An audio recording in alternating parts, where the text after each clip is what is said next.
Finished before.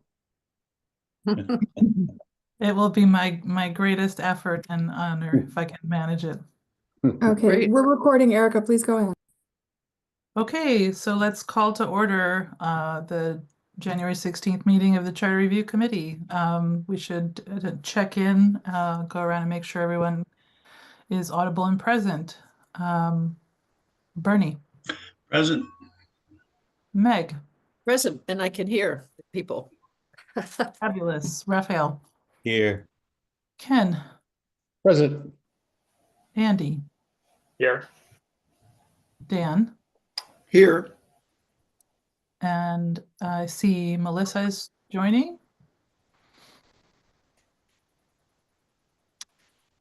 We can check in with Melissa later. And Julian is absent tonight, and I don't see Marcus. Has anyone heard from Marcus? Okay. I have not. Okay, so Athena already said I am sitting in for Julian, who is on vacation tonight. So I'm going to go through the agenda that we prepared. It's an ambitious agenda, so we're going to do our best to stay on track. If I forget the sequence of moving through agenda items, please pause me, correct me. I'm not in the habit yet. Okay, why don't I share my screen so that we can all see where we're at.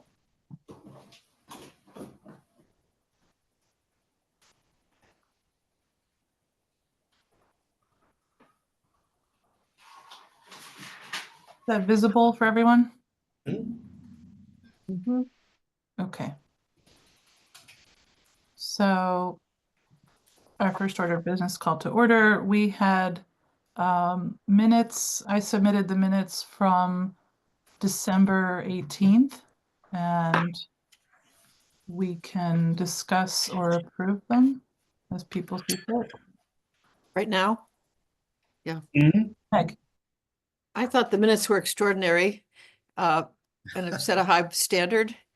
The only comment I'd make is that I think it's common for the note taker's name, the minute taker, to be noted, I neglected. respectfully submitted by, but I Yes. thought they were extraordinary.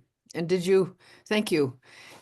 And did you look at the video afterwards or take minutes as we went along? I'm curious because they were to be modeled on.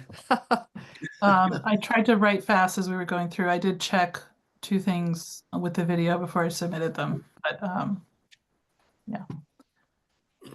So Just along with the minutes, it would be good to have a little heads up. I know we're rotating when your turn is at the next meeting, so one would be prepared to do yes, that. thank you for bringing that up, Meg. I don't remember who is on for tonight for taking minutes.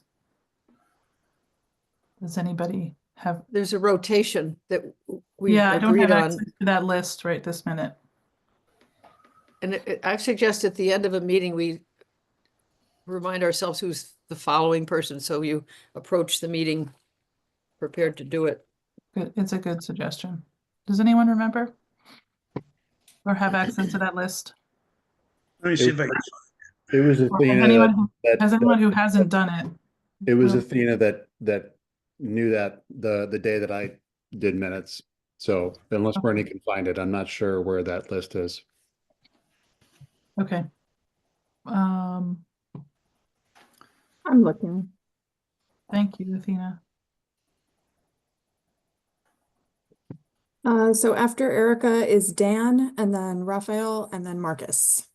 Thank you. You're welcome. So Dan, are you able to take minutes tonight? I am. So just in 10 seconds, give me the technique for doing this. People have said, look at the transcript later. What's the best way of doing this and participating?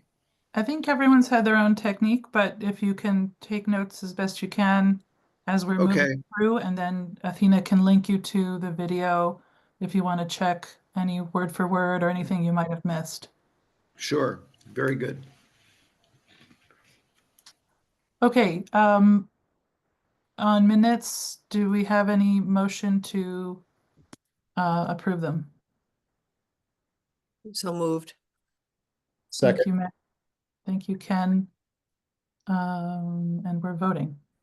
Yes? Mhm. Okay, Raphael, Yes. Dan, Abstain. Ken, yes. Andy, Yes. Meg, Yes. I'll vote yes, and Bernie. Yes. Okay, so we approved the minutes from last meeting.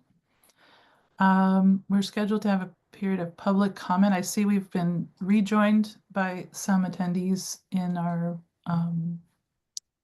Zoom here. So we'll give a period of public comment. If anybody who is on the Zoom call wants to make a comment, please raise your hand and we'll call on you and set a time for, I think it's 3 minutes.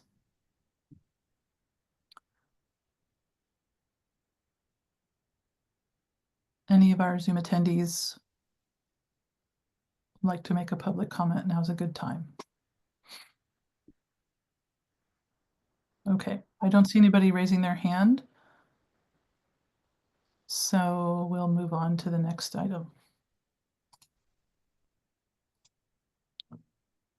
Okay, the next item on our list, a lot of our items tonight, I think, are kind of really interrelated, based on the action items from the plan that we approved, the one that Bernie proposed and we discussed at some length last meeting. The first item we're going to talk about is the scope of work that was drafted for consulting with the Collins Center on the work of the Charter Review Committee. This is I'm going to pull up that scope of work that was attached in our packet. Does everybody see that on the screen? I'm kind of clicking around a lot of things. Yes. Great. That was in the packet as well. This is a draft of a scope of work that was put together by Julian in consultation with Athena. Athena, please correct me if I'm wrong about that. That the two of you worked on what could be requested, let's say, to the consultant. Is that accurate? I gave Julian a copy of, excuse me, of a different scope of work document. I didn't contribute to this particular document. Okay, thank you for clarifying. So this is Julian's proposal for what we could do with the Collins Center, and I'll just give everybody a chance to really have a look through. I believe it's 2 pages. I'm going to scroll to the second page now.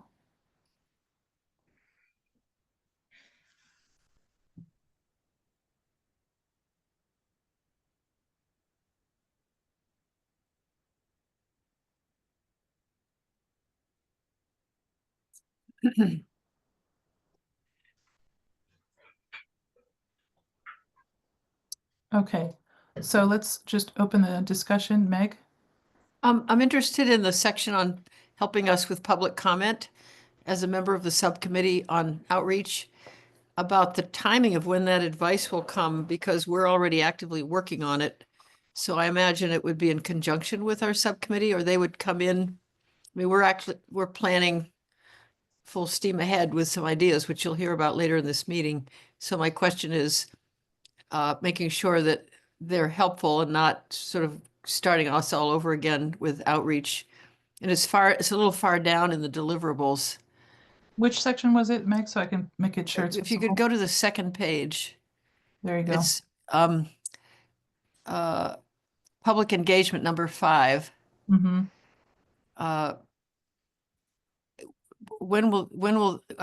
We're already searching for people to help us with the survey. We're already talking about the outreach and all sorts, as you'll hear when Erica gives her report on Erica Raphael's in my meeting earlier, that I'm just noting that they're going to help with public engagement, and we already have a subcommittee actively working on it.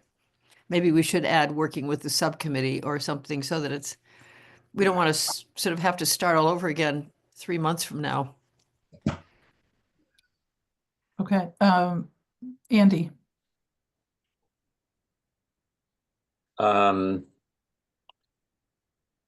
Yeah, I think that makes sense. Moving it up maybe to number 2 rather than number 5, and maybe having it be, in conjunction with our subcommittee, our outreach subcommittee. I originally raised my hand though, just to ask whether whether the Collins Center has been checked in with about whether these are the kinds of deliverables they provide.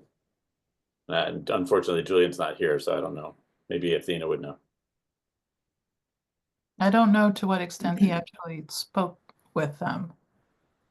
But like Athena said, she did provide him with some kind of existing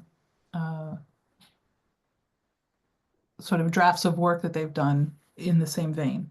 Yeah, I guess it to me, it looks perfectly fine as far as a basis for discussing a contract. Bernie?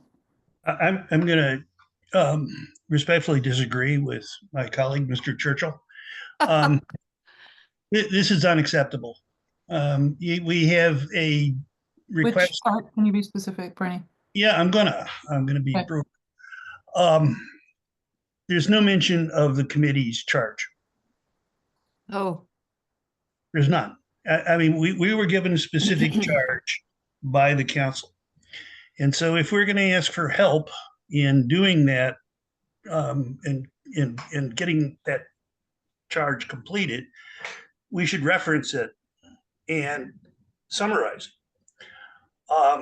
There's also, and it's not there.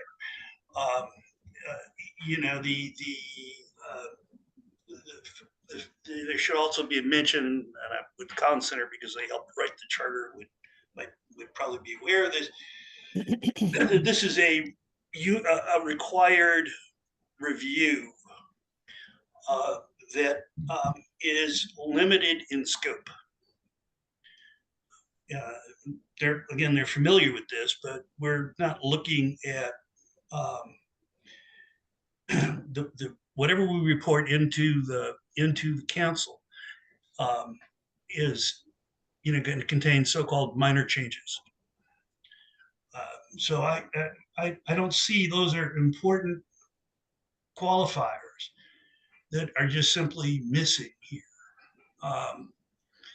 I've looked at some of the proposals that the Collins Center has done for other communities, and this misses the point. Okay. The other piece here is we have research requirements that are way off base. Small and medium-sized New England towns, college towns, and municipalities with comparable demographics and resources. I mean, this is not a charter commission. This is a charter review. And this kind of research is timely and costly. So we can't expect the Collins Center to give us a nominal sum, in terms of a cost for doing this. The other thing is that, you can look as much as you want. It's what might happen in, outside of Massachusetts, but what we do is framed by Massachusetts law. So to say we want to go and look at every medium-sized college towns in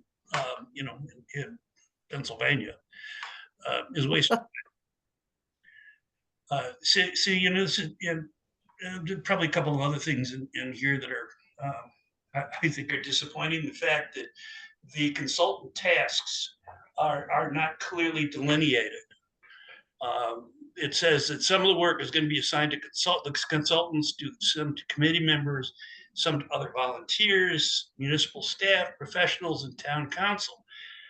But those aren't delineated. We're not telling the consultant what we want them to produce. We're saying that here's a list of 6 things, and oh, by the way, some of this is going to happen by other people to be named later, or starting that's already started. So, were I still in the consulting business and having to respond to this, I'd ignore it. Okay. Thank you. I'm going to take in a couple more comments. Dan had your hand up.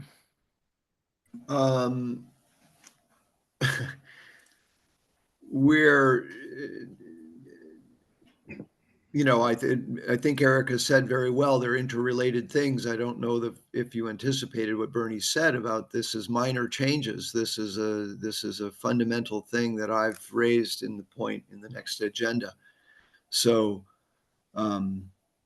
clearly we have some we have some clarifying to do here. Andy?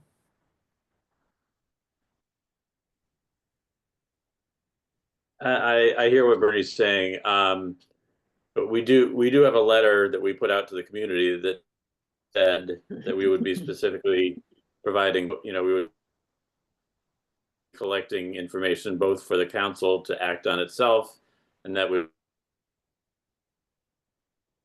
you know, questions that might require, you know, the state. So I'm not agree I'm sorry, Andy, we are cutting out a little bit. because if they have done work. Oh, can you hear me now? We can hear- Yes, No? Okay. yes. I was just thinking that if we talk to the Collins Center about what kinds of things they've done with other charter review committees, they could give us a list of things that they do, and then we could take that and massage it to meet our particular needs. But so I don't, you know, if that was not done, that might be a way to deal with this. Or we could say, look, we want to work with you. Here's a starting point for discussion, and let's, you know, narrow it down and make it more specific. I just think we need to get going on this. We need to contract Yeah. with the Collins Center, and I don't want to delay it any longer. Really, any longer. Okay. Dan, I see your hand, and then Bernie. Yeah, I also wanted to address what Meg's issue, which is you don't want to do this work and then have to start again. If you're doing, you know, the survey work with integrity, we'll get something out of it. It's not like the Collins Center is giving advice. They're not telling us what to do. Right. So I think that you can, I mean, I think that if you're getting advice from people, we can begin to get feedback. It doesn't have to be all the feedback or the final, but I don't see your effort being wasted. Bernie? I'm not saying that the public outreach shouldn't start. Far from it. I think the public outreach, folks are hard at work at that. I think we need to get moving, and that would be acceptable. You know, we're gonna get some feedback, and the Collins Center may want to suggest some refinement to it at some point. But I think we do need to get moving. I would agree that we should simply say to the Collins Center, we would like to work with you. Can you show us what you've done with other charter reviews? And they've done several.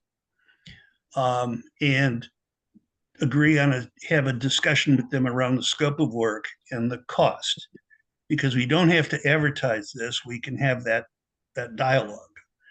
And I think, and I agree with Andy, we need to keep moving on this. And unfortunately, talking to the Collins Center, which should have happened already, hasn't.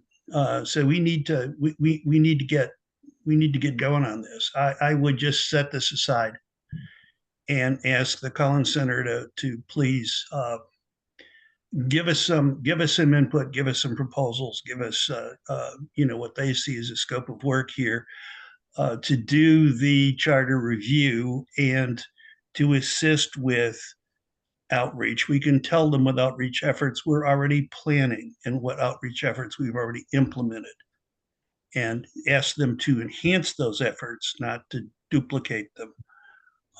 So I don't see a problem with outreach. So before I take the additional comments, I just want to try to summarize where we're at. There seems to be a feeling of that this scope of work is not ready to be approved or submitted. However, we do need to get a scope of work finalized with the Collins Center quickly so that we can proceed and get there's a budget issue that's related here. And that the outreach piece that's included in this scope of work but overlaps with the subcommittee is already talking about and will bring to the table in just a little while can be separated out from this scope of work for the time being. I'm just Good. I'm trying to summarize. If I'm missing something, please correct me. But Excellent. okay, Raphael. Yeah, I just wanted to follow what folks shared in terms of reaching out soon, important. They actually have their services that are offered with charter change and government study. There are 5. There's not a lot of specificity there, but perhaps someone could reach out and find out more. There's stuff about facilitation, presentations, research. So more specificity would help. Agreed. I appreciate that Julian took a shot at this stuff. Thank you. Dan.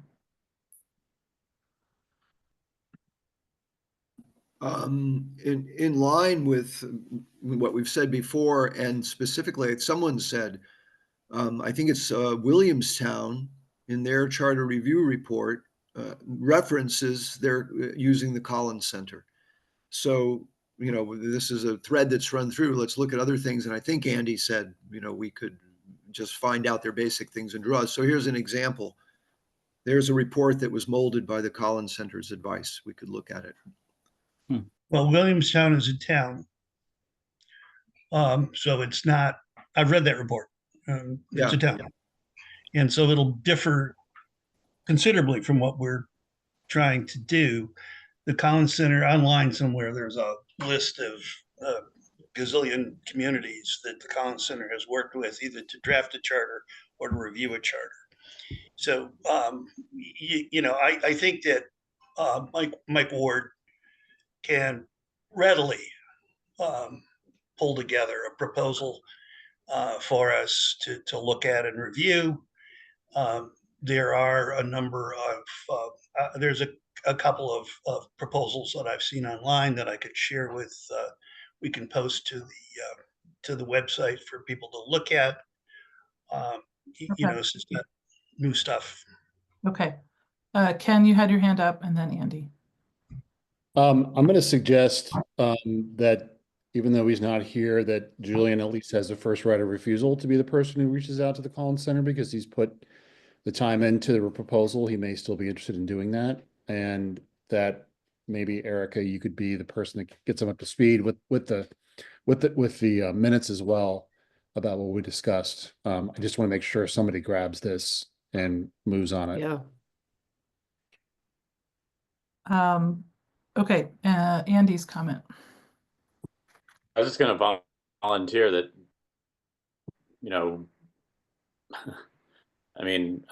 that we should somebody should reach out to them. I know Mike Ward, I know Meg does, Bernie does, we've worked with, he's the director of the Collins Center, and he worked with us on the charter. So, I know Julian's on vacation. I don't know when he's getting back. I'm also on vacation, not getting back till next week, but I think doing some outreach soon to just say,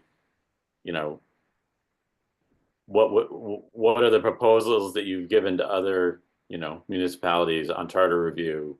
Summarize the conversation we've had and just say, can you give us something to work with? I don't know that we want to necessarily wait until Julian gets back. Meg? Oh, I wonder if we can reach Julian and tell him about this conversation just out of respect, to say we feel we need to. I mean, just to let him whatever know. whatever this committee decides to do, we can pass along a summary, of what we feel should be the next course of Yeah. action. So I don't know how accessible he is. I actually don't have a sense of if he's checking email and that sort of thing. So, Just try him, but Andy, are you proposing that you or someone reach out to the Collins Center for a kind of a list to choose from, a list of services to kind of prepare for us what we could then select as viable for the committee to work with them on? Yeah, I think that I'd be willing to do that, or certainly Bernie could do it, or Meg, but I'd be happy to send an email to Mike and, So, so if I understand that right, the issue is we won't be able to vote on that as a committee until I think January 30th is our next meeting. I mean, we can't vote on this anyway, because clearly we're not going to proceed with this, I think, from what I'm gathering from the conversation. But I just wanted to put that out there for a sense of the timeline.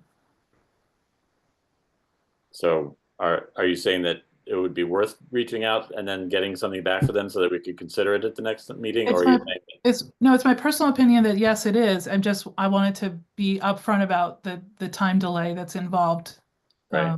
in going ahead with that. as Athena- opposed to sending this Athena. to them? Sorry, Athena, you had your hand raised. Yeah, you won't be able to contract with the Collins Center until you have some funding anyhow, so I think the urgency, there's a little bit of you know,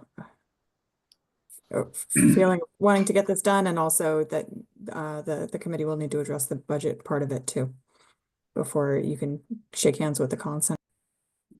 Mhm. Yep. Bernie and then Meg. I would be more than happy to have Andy talk to Mike and either get from Mike some proposals that they've done for other communities, or, in contacting them, send them a copy of our charge from the council and say, how would you help us meet this? And what might be a range of costs? I would feel much more comfortable if we're going to go to the council or to the town manager first and then the council, and say, give us some money. If we have a document, we can show them and say, this is what we're going to get for our. And the folks at Collins Center can work quickly. This is not rocket science. They're well practiced at it, and I think they can be helpful. Okay, Meg? What Bernie said makes sense, that especially if we can't do anything till we have the money, and we're not gonna likely get the money till we can tell the council how much we need. So I support what Bernie just suggested.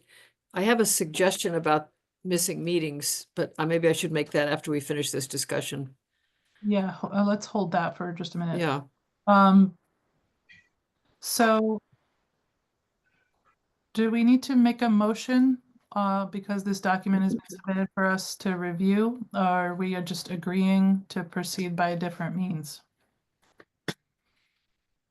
I think we have a consensus that Andy should reach out to the Collins Center and get us some sample proposals in a range of costs that we can then review in time to discuss and decide on the January 30th meeting. Okay. Andy, you're good with that charge?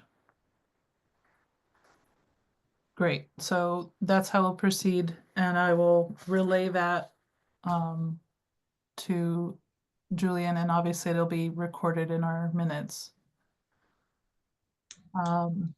Meg? I wanted to suggest, I don't know if this is a policy or just kind of our group culture, that we're a good group.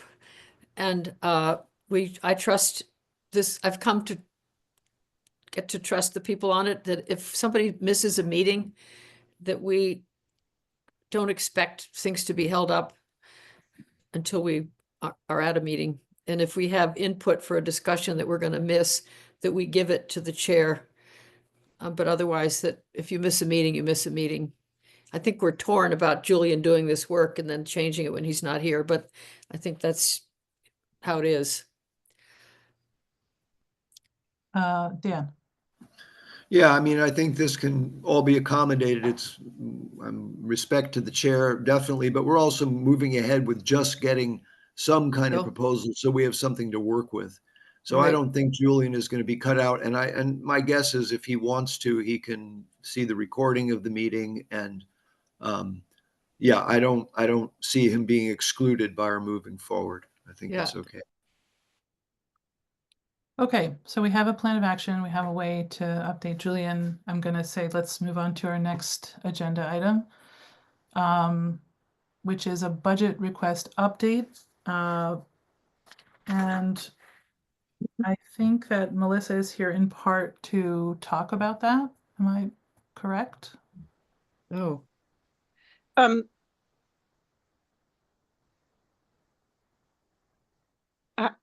I didn't think I was here to talk about the budget, but Okay. That's that's fine. That was my impression. But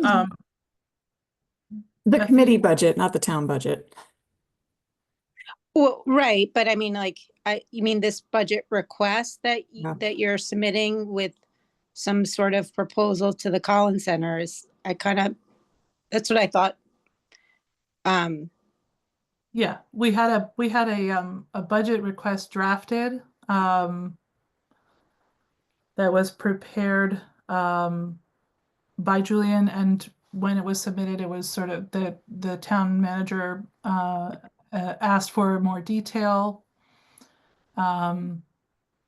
Then there was additional conversation about how and where to provide more detail. Julian and Athena and I met to just talk through what the budget request timing should be in particular. So I think we had a meeting, Julian and Athena and I, and then I wasn't able to connect with you Yeah, with the four of us. So I think what we talked about mostly was about the funding. The bulk of the funding is for this this work with the Collins Center, is what it looked like to me, and Yep. obviously that would need to be a a supplemental appropriation submitted through the town manager now, and it seemed to us when we spoke that the some of the other things like the mailing and the sort of public outreach portion would be part of maybe next fiscal year, and it would be unwise to submit that as part of this funding proposal, but to ask for that in the next fiscal year so that it doesn't disappear in the middle of your work, meaning that like the money would and June 30th, any supplemental appropriation that was given now, like if it was for a contract for the Collins Center, obviously once the contract is started, it can be completed and paid through that appropriation. But if you have an event plan for like, say, July 15th, you wouldn't be able to use any money that was asked for in this fiscal year.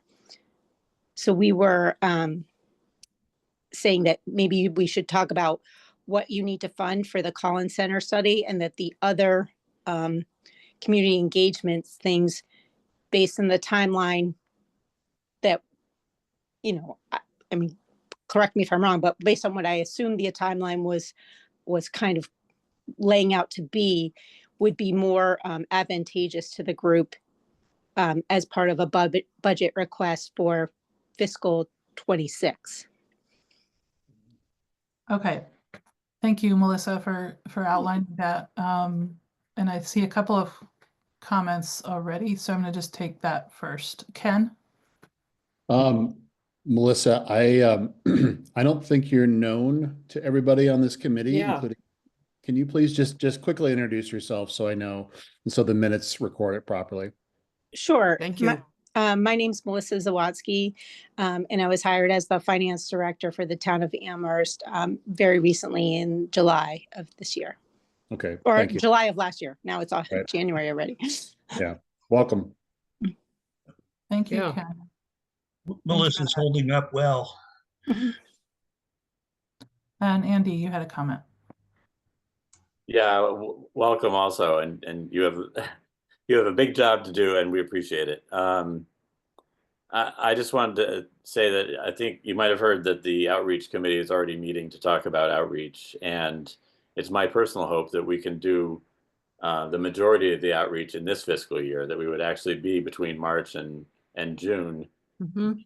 having meetings, and it might extend into the next fiscal year as well. But I think we will be having meetings, before people leave for the summer, and so I think we will need some funding for, support for materials and for costs of convening people and things like that. So I'm just thinking that the majority of our work is reaching out to the community to find out what they think about how our charter is guiding our government and how it can be improved. So we'll be doing that as soon as we can get it going, but we won't be waiting until July. Right, for sure. Fair enough. It is possible that I assume that based on the scope of work that I saw that said that the consultant was going to have input on that. So, That makes you brought up that point earlier in the meeting today. So, Right. That makes sense. And we're trying hard to sort of separate out some of that work. So, but that's an important deadline or calendar to structure the way that we're requesting funds. I'll just add a note that we're going to update this committee with what the subcommittee talked about with regard to outreach, and but we will be coming up with clearer figures for what we propose for that budget request to go in as soon as possible so that it can be spent out in this fiscal year, as Andy said so clearly. Could I just piggyback on that? Yes. I guess I'd like to, Melissa, from your point of view, we're a small, time limited, committee with a fairly specific charge that we've out, and a letter that we've written about the kind of work that we're going to be doing. But as what degree of specificity do you need? Do you need, how many paper cups we're going to buy for various, information gathering sessions, or can we have what's the line, what's the level of line items that would be useful to you? If we said, we have 3 types of activity. One is consultant support, one is meetings, and one is materials. Can we, could we just say, those numbers, what those numbers would be, or do we need to get, really much more specific about, the sub costs within those categories? So there are a couple of things. So I know that one of the things was for a mailer, so that can kind of be kind of calculated based on postage and flyers and the population of the community, so how many flyers you're sending out, sort of thing, or postcards. And so that number can be pretty specific. And then the other part to consider, sort of food and beverage is something that is not a standard practice for committees to have those expenses. It is allowed in outreach, and but it's something that the day-to-day working session for a committee or for staff of a department is not allowed to do. So there is a special process for getting that approved, because we do a lot of outreach, and this is something that's happened, but there's sort of an extra layer of approval that needs to happen with like if you were going to serve snacks or pizza or whatever, some kind of refreshments at an outreach event, that the accountant needs to approve beforehand. And so it's typically you'll want to sort of understand what are the costs of getting a tray of sandwiches or whatever it is that you plan to serve, or like a carafe of coffee. what are those kind of expenses? What are the size of your group? And sort of know that ahead of time, and kind of almost at the same time as that we're approving the budget, it would probably be easier for the committee to actually get those programs off the ground if you kind of knew that the accountant had already seen those and approved those as acceptable. You know, like I'm not involved in that part, and that sort of approval process is new to me. But I know that there's a form you have to fill out, and it says, I'm buying sandwiches for this meeting for this outside group, and it's going to be $200. So if you're going to have like 5 of those events, and about how much it's going to cost, just make sure that you don't run into a roadblock later. So that's why that's why I would be more specific, only because I know about the subsequent approval that you will still need to get, even if you have the budget for it. Oh, Andy? Yeah, but just in terms of, we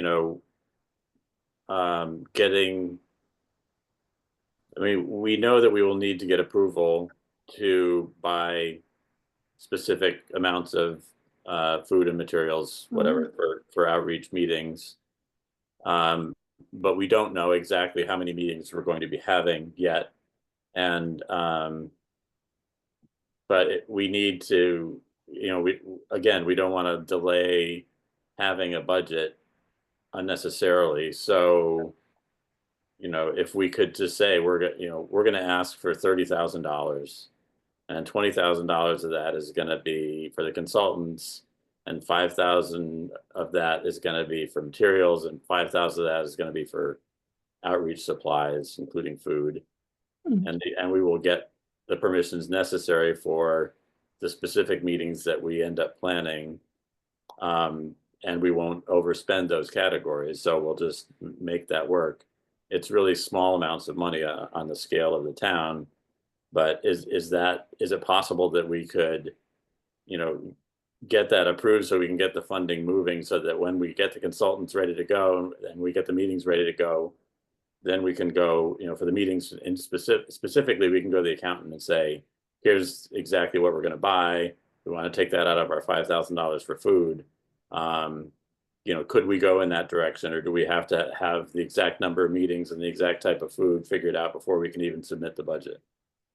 So I think that's a reasonable plan, but I think that it was the town manager who asked for more specificity. So I think if you could have a fair estimate that you are planning to have, let's just make up a number, 5 to 6 meetings, and you think that you need $300 to $400 a meeting or something like that, then that to me would, and maybe Athena could comment on that, as she, I know has talked to the town manager about this and about what the expectation of the kind of specificity. Okay, Bernie? I was just going to suggest that if someone from outreach would just have a conversation with Holly Drake, who's our comptroller. And I'm assuming Holly is the person who's, if she may hand this up to staff, but Holly's the person who manages the books. And just to get an idea, just to let her know that this is what we're trying and we want to try, and get an idea from her as to what kind of documentation she'll need, so that we're on firm ground with this. I'm particularly concerned about the childcare piece that's in the in the request. Not that I have a problem with childcare. It's just you want to be certain that the town can hand somebody a check for allegedly hiring a babysitter or something like that. So it would be helpful to check with Holly and see what documentation is required, and then move forward. Can I ask a question, Bernie? For some reason, I thought that the childcare was going to be provided at the meeting. Is that not the case? This is reimbursements? We don't know. That was my understanding as well. yes. Childcare at the meeting? Okay. Yeah. And Meg? Bernie, did you suggest that someone from the outreach committee make that contact with Holly? Yeah. Yeah, we could do that. I just want to be sure that's what you said. Yeah, no, that would be, just get know what the ground rules are going in and. Right. you That's, also- that's something we could do. And you can- I'll just speak for myself, but I think, you I'm could not also quite assure- sure why we would, but yeah. You could also assure Paul when the request lands on his desk that we know what the rules of the road are. So that makes me think that the outreach committee ought to be working on the budget related, there should be a budget writing component of our work. Yes. I So guess there- Melissa's already, Erica's already all over that. On top of that, I'm sure. yes, it will come up at our next Yeah. subcommittee meeting. Could I just shift the subject a little bit? Melissa, thank you so much for providing that detail and kind of insight. And since we have you here, and we're going to be working in various ways on this budget request. And since the issue of as you probably heard, the Collins Center scope of work is going to be revisited. Is there any guidance that you want to provide us on that piece of the budget request in terms of specificity, in terms of limitations, in terms of how the scope of work for the consultant piece can or should be described? So as I understand it, I too have seen several scopes of work that the Collins Center has had for charter review committees. And it was my understanding that it was at least one other charter review committee scope of work that was borrowed to create the outline that Julian, sort of previewed in order to kind of get an idea of like what he gathered from that example and what he had heard in the meetings. And so I guess, I heard Bernie say, and I think that is absolutely accurate, that, in a proposal that you would get from the Collins Center, they can provide you their proposal with a scope of work with a dollar amount associated with it. And that might be the best way to go as to, and I think the goal was to get a scope of work to sort of get an idea of what it would cost, because based on the scope of work and how broad or focused it is, changes the price, I would assume, with the Collins Center. So maybe getting them to give you a proposal, but then that proposal will come most likely, or the ones I've seen, with a scope of work that not to say that you couldn't, take that in as a committee, review that, and then send it back to the Collins Center with edits, but that might change the bottom line price. But getting a proposal from them as to it's going to be X number of dollars for this specific scope. And I think that was his intent, was to give something, a starting place to have that conversation. Yes, I think so too. So thank you. So I think that the where we landed earlier on what we're going to do about the Collins scope of work still leads us to the same kind of conclusion that you're describing. So. Okay, Meg. Just a technical point. I wonder if we should stop screen sharing so we can see each other better now that yeah, thank you. Okay. Anything else that anyone in the group wants to discuss regarding the budget request? Okay. Thank you very much, Melissa. That was really helpful. And it's good to have you here. I appreciate it. Thank you. Thank you. The next item on our agenda was the Charter Review Committee webpage discussion. That was a continuation from the December 12th meeting. I am assuming that Julian meant the the issue that Dan had raised from the previous meeting, which, because Dan, you weren't able to attend December 12th, right? Or December 18th. So there's that, and it's combined, I think, Andy, correct me if I'm wrong, with with an issue that you emailed me about on the same topic. Is that right?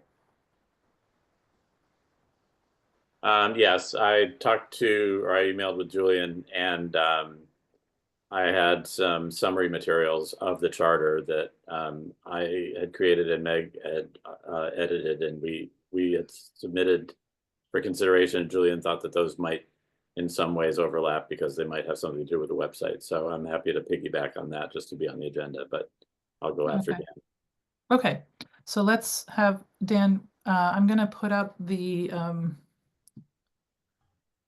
going to share my screen again and put up the document that you shared. And you could talk us through this, your sense of this issue. It was in the packet, so I think everybody saw this already, but I just want to have you address it as a sort of an action point, like where we can, as a group, what action can we take based on what you're describing here? Yeah, well, I think, I mean, my hope was that people have seen this, though. Of course, I mean, I can talk us through it.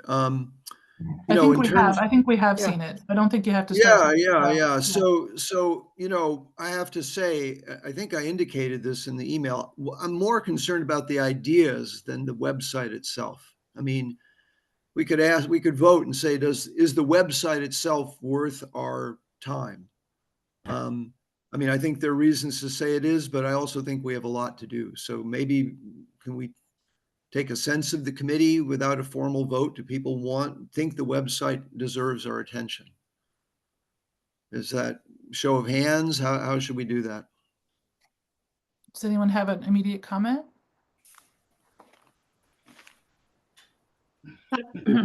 Meg? I'm not sure I understand what the controversy is. Well, the issue is, I mean, and this just came up. I mean, we're still haven't, I think, really looked at the treatment of the scope. And Bernie mentioned this, our scope is limited. And, you know, we're still not clear about this, that we're only talking minor changes, but our letter said we're talking charter commissions and special acts. That's not what you do for minor changes. So I feel like there's still is a lack of clarity about this. I brought this up really because this issue of large changes, if you look at, you know, the first thing is comparing this is the language from the top of the website and the top of the council's charge to us. This is a treatment of this language that leaves out charter commission, leaves out big changes. And now look at the where is it? The thing about what in the purpose section, this is all at the big top of the website, features that may be changes consistent with the present form of government. Is that what you're talking about? Consistent with the present form of government? If you're talking about charter commissions, if you're talking about special acts, by definition, those are changes that are changes in this form of government. You need a special act to change this thing, that the mode of election, of appointment, the terms of office. This is the central allocation, the central structure of power in the charter. And so, I mean, part of why I've pushed this, really why I've pushed this, is because I don't think that we still have all this clear, that we know what's the difference between a special act, what's the difference between a charter commission, how do they work in the real world? I mean, again, when I heard Bernie say this is limited, just minor changes, I was like, well, I'm glad I'm pushing this, because the issue of the scope is contained in what I'm looking at here. And I don't know if you all are following me. I guess it's hard. I wish we were in the same room. But, you know, maybe to look at, you know, I mean, this is direct quotes from the law, and look at it and see what it is that's missing in the council's charge when we say we're you know, Bernie said, let's send this, the charge, it's based on the council's charge. I'm trying to say there are problems with this charge. and that we're not limited in the way this charge seems to indicate. I thought we'd resolve this, but it's not clear that we have. So I don't want to go on. I mean, if you read this, you took your time already. Maybe take people's questions, comments. Okay, comments from Andy, then Ken. I feel like we addressed this in the letter that we sent out, that was sent out to the public, that, and in which we did say that I think we recognized what the charge was, and we also said that we would consider, casting a broader net and separately having, other ideas that came up in our work. And so, the charge is the charge. I mean, that's what we were given, and that's what was voted by the council. And then the letter supplements that to say, well, yeah, we're going to meet the charge and we're going to do more. If that's what comes up in the public, we're interested in listening, and that's mostly what we're doing, and then filtering that. So to me, it seems like if we have the charge and we have the letter that we released to the public and we already voted on to approve it, I think that covers both what we were asked to do and what we said we would do. And it incorporates some of the language that's, I think it nods to the kinds of broader, other ways of changing the charter that Dan is concerned about. I think we mentioned that in the letter, that some of these things may require, additional work either at the state level or in the form of a charter commission. But, we have our charge, we have the letter that's described broadly what we're going to do. And I think if we have both of those things on the website and in our minds, I think we're probably, on the right path. Thank you, Andy. Ken. By profession, I'm a communications person, so words are super important for me. Dan, when these quotes and I'm looking at your document, the quotes that you bring out, but also your comments as well. When you say charter commission, do you mean charter commission or do you mean charter review commission? Because those are two. No, the law here is that I'm completely aware. I mean, we're a charter review committee. We're an appointed power, advisory committee. We have no power, and a charter commission is an elected body that has the power to replace a government. I'm completely aware of that. I mean, in these, again, the point comes back to the issue of scope. And I understand what Andy is saying, that it's covered. And,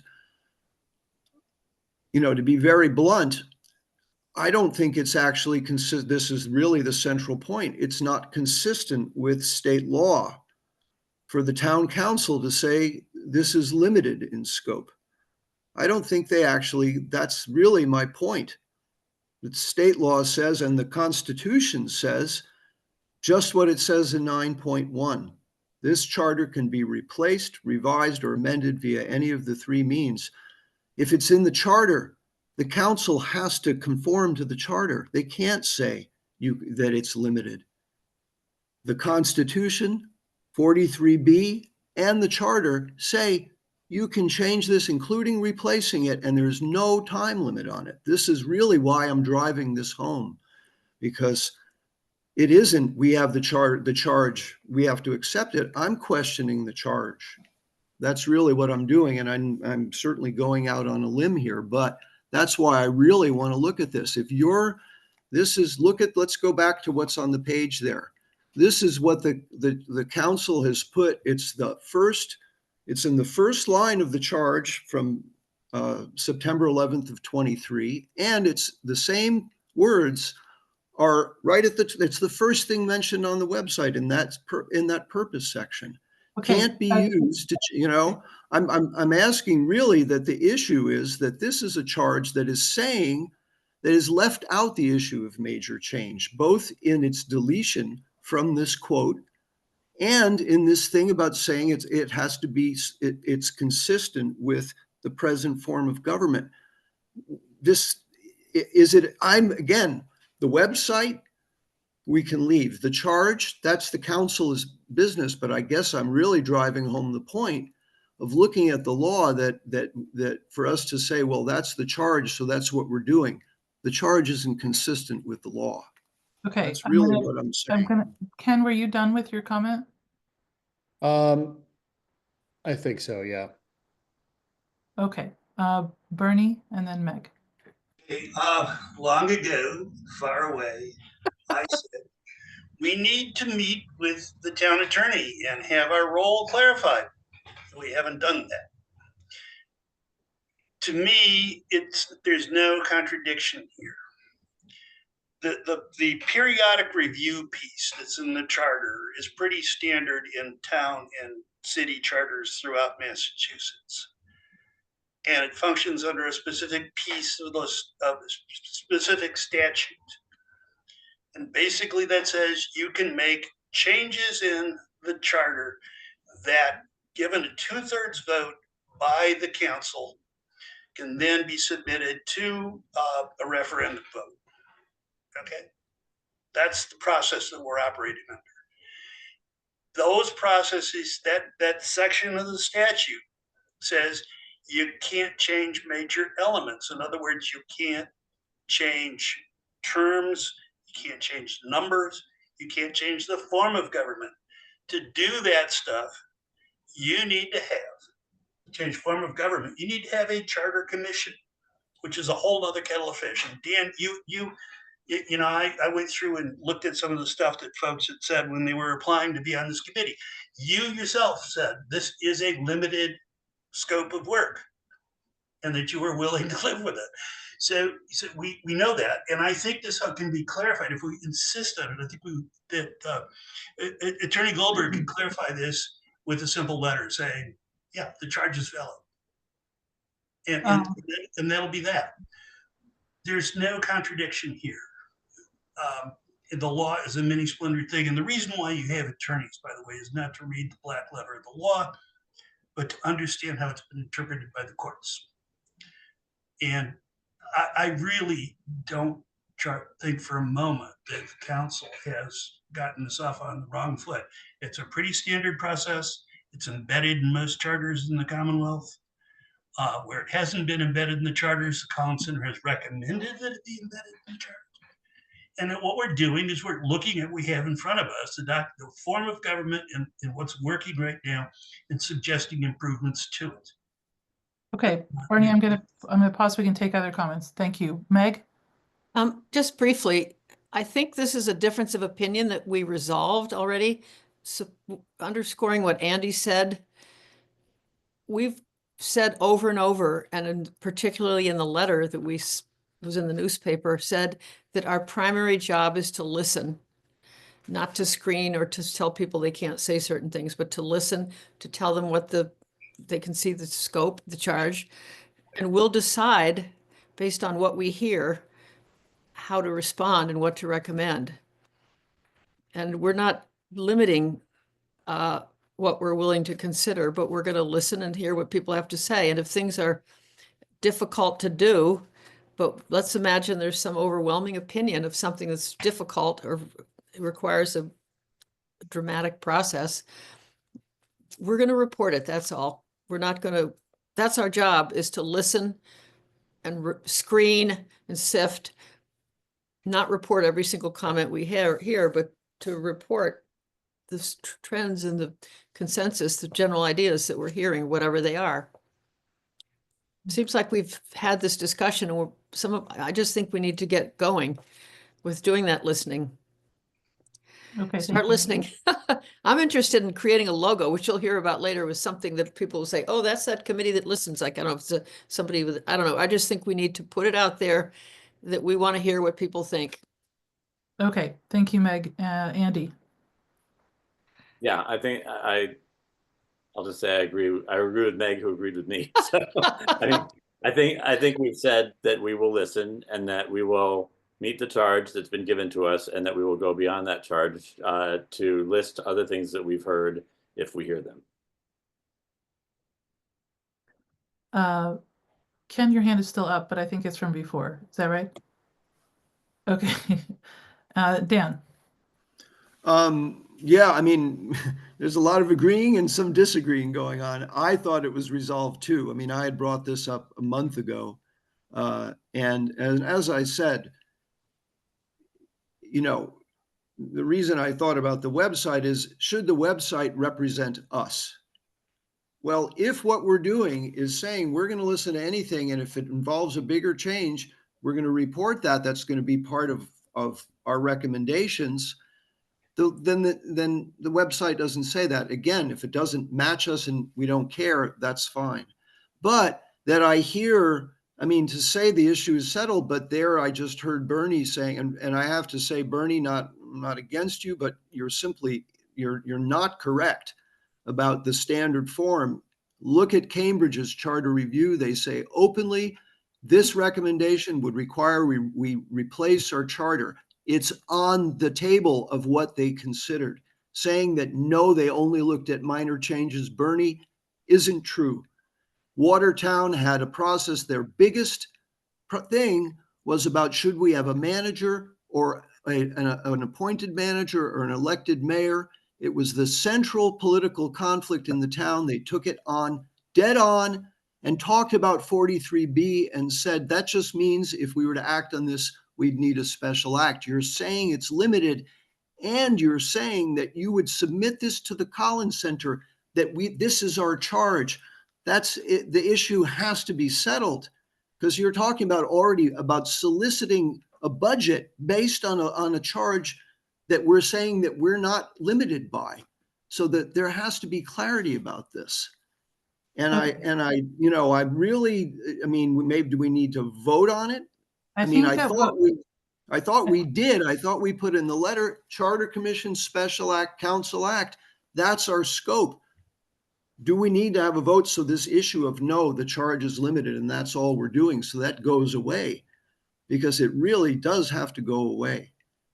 The law does not limit us in the way you've said, Bernie, and we can go to those reports and we can look at, I mean, this is why I'm focusing on this. Cambridge is a unique situation in as much as it's No, and then Watertown is unique. I mean, every unique, Dan? no, you're wrong, but that's not true. Dan? Yeah, Bernie, I just want to pause. I just want to pause here because I want to see if we can arrive at an action item, because I don't think that we're gonna arrive at a full consensus on the nuances of what happened in other towns, or what happened even in the origins of how this got to be confusing.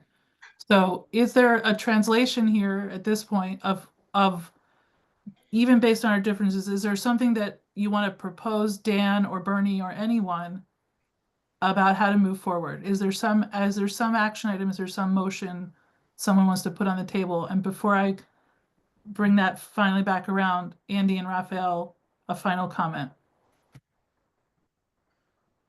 Well, I've already talked, so I'm interested in hearing what Raphael has to say. So could I defer till after he talks? Yes. Yeah, I appreciated what Bernie said about sort of consulting with an expert. I think a lot of these committees, they lean on legal counsel to make to clarify things. I think maybe that would help us. Okay. Are you proposing the town legal I'm counsel? not sure whom, but someone Okay. who can help us with clarity around the stuff that's on the table. Someone who's aware, deals with charters. So I think that might be helpful to this group. Okay, Andy, do you want to follow that? Yeah, I guess I would propose that we post both the charge and the letter that we've already voted and say this is the work that we're going to do. And we can talk. You're saying on the website? Yes. And that I would be open also, I think having the council talk to us about, I think that's fine. But I think the charge and the letter together say what we want to do, and I think they'll pass muster. So I'm not, I think my proposal would be we post the charge, we post the letter, and that we let that guide us. Okay. Bernie, I think you were next. Well, I'm going to agree with Andy. That we have the letter that we sent out. We have the charge from the council. We have those documents as a framework when we move forward. The one thing I do want to do is quote from a slide deck that was prepared by the town attorney for another community looking at charter change. And it says, only an elected charter commission may recommend major amendments under General Law 43B. A major amendment is one relating in any way to the composition, mode of election or appointment or terms of office of the legislative body, the mayor or city manager, or the board of selectmen or town manager. So when I'm talking about minor changes, I'm talking about something that doesn't fall under 43B. Okay. That doesn't mean that if we hear from people repeatedly that they think the term of office for the councilors is too short, it should be 4 years instead of 2. That doesn't mean after we make our formal recommendations to the council under what we can do under the statute at our charge, that we can't add in a conclusion saying we've heard a lot from people who believe that Right. term of office is too short and it should be Okay. 4 years. So that's what I'm going for. What are you proposing, Bernie? So what I'm proposing is what Andy suggested. Okay, I'm just trying to clarify what my position is. Okay. Okay. I'm not an attorney, but period. But I've spent a considerable amount of time working in the vineyards, and that's where I'm coming from. okay. Dan, a final comment, and then we need to figure out if we have a real proposal on the table. Yeah, I mean, my, the reason, again, I push this is also further down about the stuff I think we should consider, but there's confusion, I think, in what you've said, Bernie, which is only a charter commission can propose. We're making proposals to proposers. We're making recommendations. There is a clear legal distinction, and saying that only a charter, we don't have the power to propose formally anything. We can't put anything into the pipeline. We can just suggest either to the town council or to the people of the town that these are changes that we have heard enough about that they should be considered. So you're quoting that about only the charter commission. That's not apples and apples. It's not the same thing. We are giving advice to people who might act on it. And charter commissions are making formal proposals that put things into the pipeline to be brought to the voters to change. So the way you're citing that, Bernie, does not indicate us.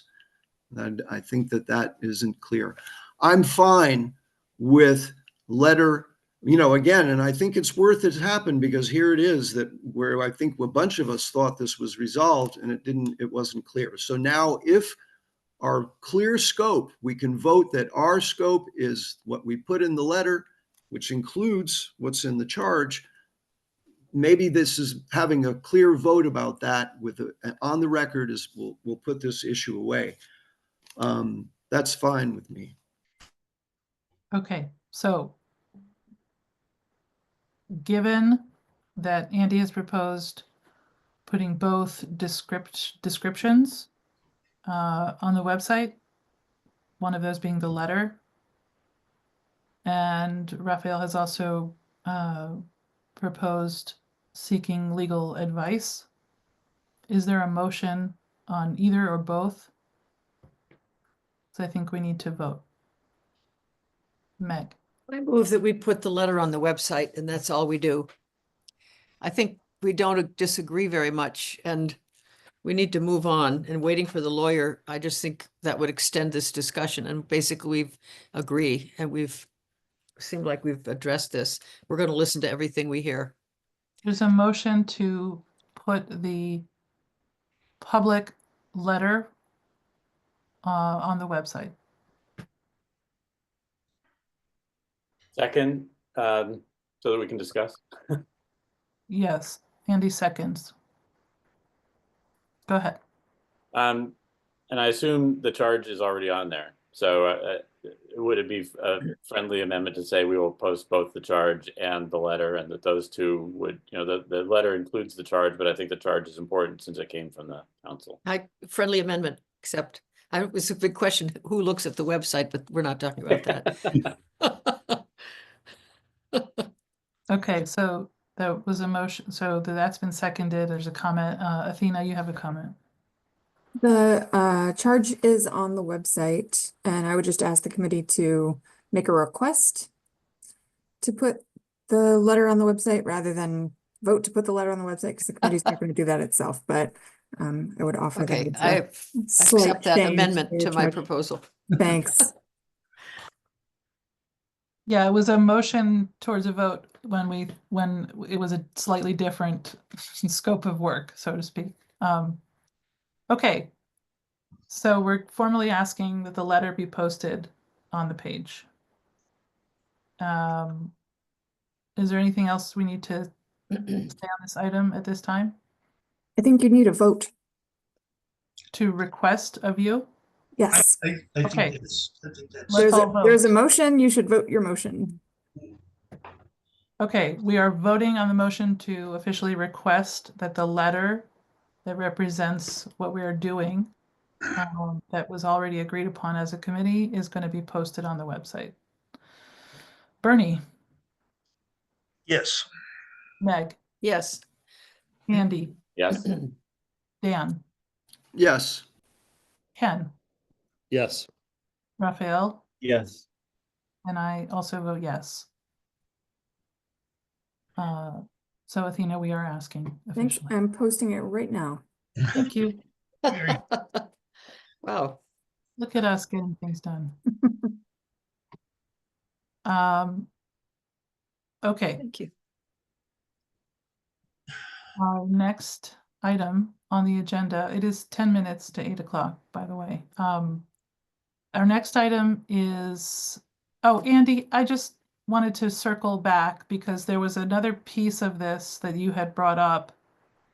And you had, I think it was you, forwarded the org chart that related to the question. Is there something you wanted to add to that effect? Well, just basically, I thought it would be useful to have, a summary, a short summary of the charter that we can use ourselves to remember what section certain things are in, and also we could use an outreach so that people would know what we're talking about when we're talking about various sections of the charter and how our government is organized under the charter. So This is what you're referring to. This yeah, so summary. there's that, and then there's the org chart that was in the original charter report.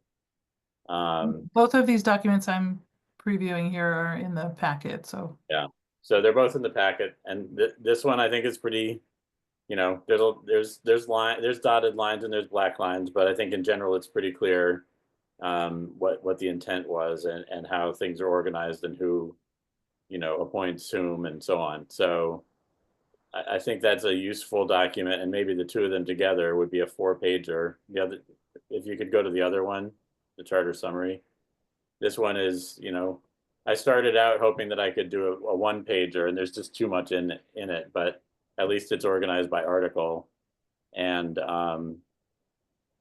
as I said, I went through and did this, and then I sent it to Meg, my colleague on the Charter Commission, and she provided some edits. And then once we incorporated those, I sent it in. So I just wanted the committee to know that this exists, and to take a look at it and see if it's useful. Maybe the outreach committee or maybe the full committee, but hopefully it's a helpful tool, and it could be modified going forward if it's not. But it's a resource that I just want people to know about. Okay, thank you. Dan, you had a comment? Yeah, there was a second part of what I submitted, and then people can say we're not interested, but there were other considerations there that were part of what I sent, and I'm. Oh, did I miss something in Yeah, no, we stopped there.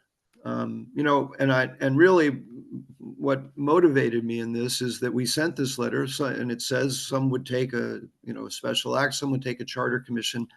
And the question I had, since I'm still, you know, trying to understand this, is do we all understand the same thing? If we were asked in outreach, we saw your letter, what's the difference between those things? Would we all be able to answer in the same way?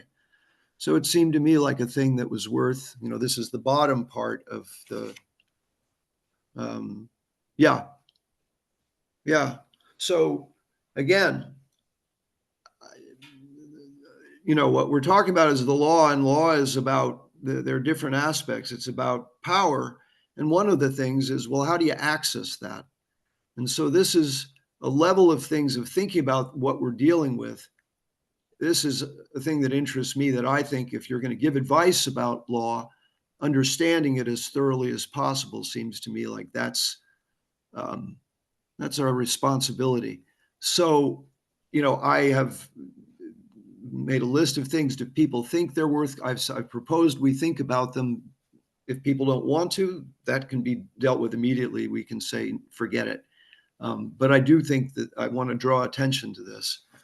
And that the real difference is between a charter commission and a special act is, does the government cooperate with it? And so, you know, this ties with other things that we're talking about, but you know, what is big changes? Who is involved in big changes? That's the big difference. That a special act, if the government says, sure, we agree, they'll take it, they'll send a petition to the legislature, and you can do a major change to your charter. If the existing government doesn't agree, the Charter Commission is the vehicle for dealing with that, and Amherst knows this very well. Do we want to think about the law in this way? That's the question. I'm proposing it's involved in our work. I have a comment myself, and then I'll recognize you, Andy. One thing that occurs to me in this whole discussion is that it's a question of framing and about when this becomes relevant.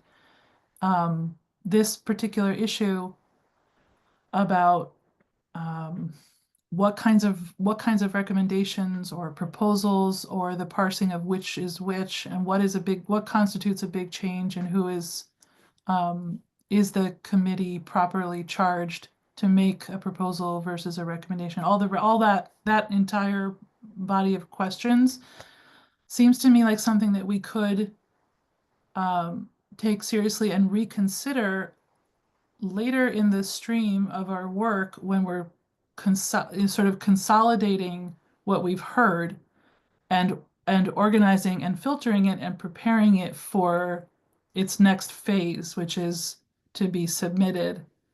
And that there is room in there to, for instance, seek legal advice or clarity, as Raphael proposed, about these subtleties and nuances in the differences in how the charge is described. So I don't think that by putting this aside for now and proceeding with the very, very many long list of things that we need to do and get off the ground very quickly, I don't think that we're saying it's not important or throwing it away. In my mind, it becomes relevant and important again when we take a lot of the work that we're doing, which is listening in a variety of ways, and compiling a report and directing that report in various ways with very precise language to interested parties. And at that point, a lawyer would be great. And I fear that in intervening any further in this question, even as compelling as it might be, is going to stymie what we need to move forward with. And that's not dismissive. That's actually recognizing the importance and just saying, where can we revisit that question that doesn't interrupt us permanently in a philosophical point? Andy. I appreciate that, and I agree with it. I do think that in terms of just informing people how a charter can be changed, we could create a very simple document that says, how can a charter be changed? And, you know, we could have the legal, our legal counsel write that up and say, you know, a charter, you know, it can be changed by the council. You know, there's a charter review committee that can propose things that the charter can approve by X, you know, vote, whatever. It can also be changed by a special act. It can also be changed by a charter commission. And what, you know, I don't know if there may be more, but that could be a perfectly informative piece of work that the council could do if people have questions. But you know, I don't know what the timing of that is. I think it would be fairly simple to get that written up, but I don't think we need to wait for it, given what we've talked about. I think if it can happen sort of concurrently, I think that would be a great piece of work in the same vein that the charter summary as a resource is a great piece of work. Dan? Yeah, I actually, when I proposed this a month ago, that was what I wrote, was a summary of the law. I'm not saying we can look at it, but it really does. It summarizes the three ways and and different aspects of them. So it's been written. It's in I think it's in the packet from the last meeting, the meeting before last.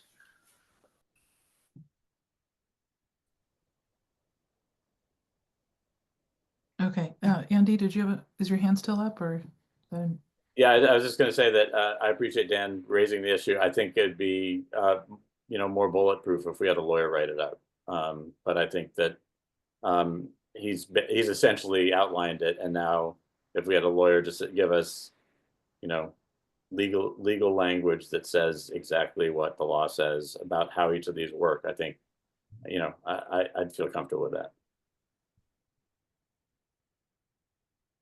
Okay. I don't know if we need a motion here. I think I have a sense that this is something that we can revisit.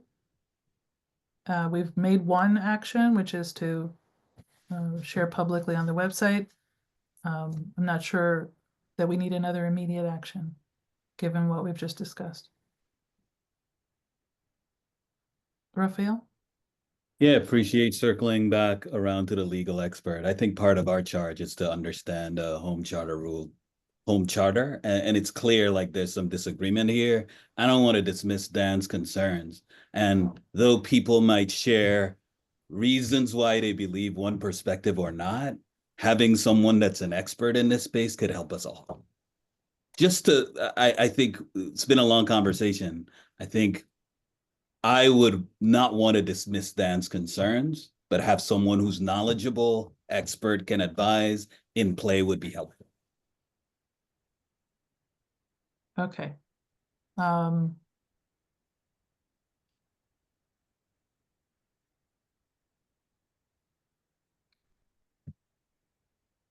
Other than kind of deferring that question to, I mean, we can vote on such a thing now, or we can defer it to a future meeting.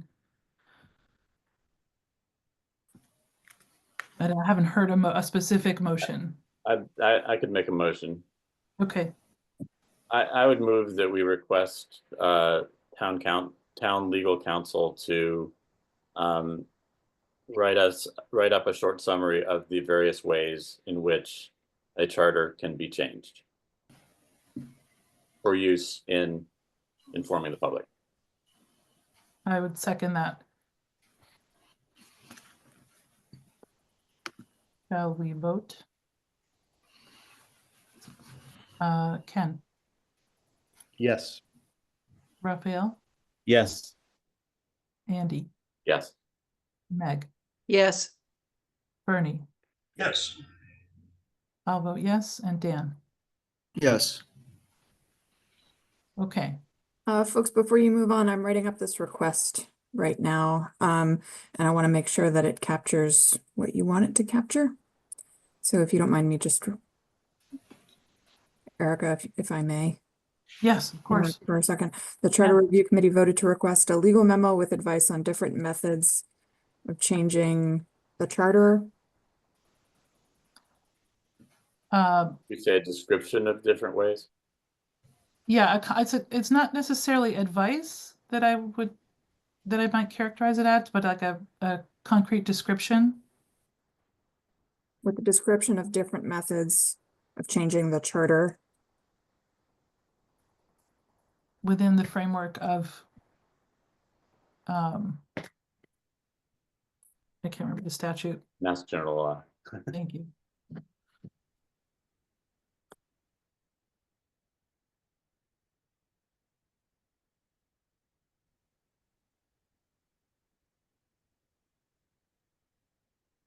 Erica, Dan has a hand up.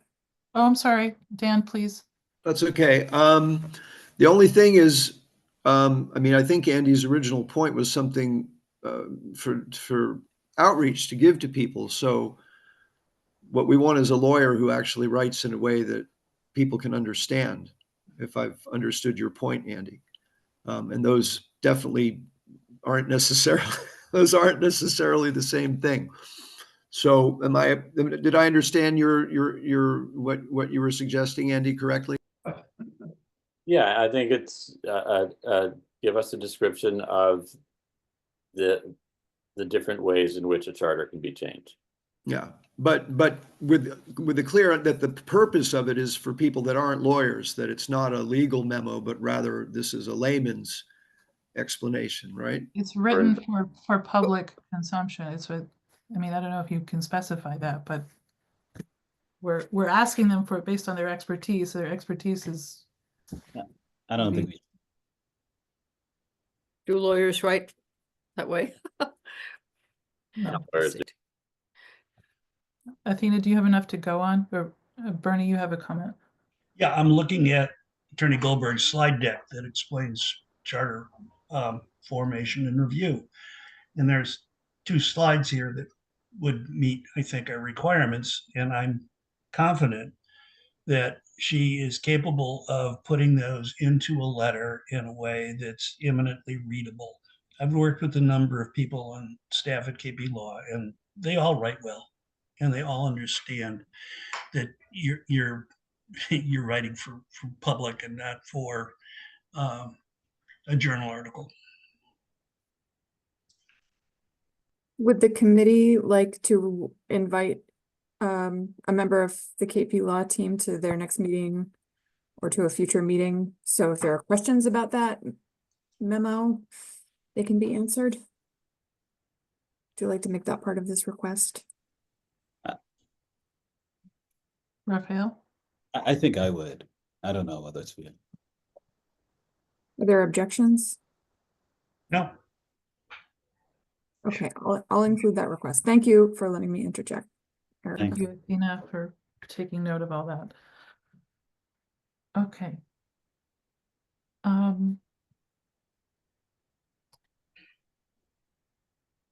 Agenda item number 7, I don't have insight on. Julian created the agenda, and I'm sorry that I don't have clarity on what he intended with number 7, unless it was some member of the committee that added that. Dan?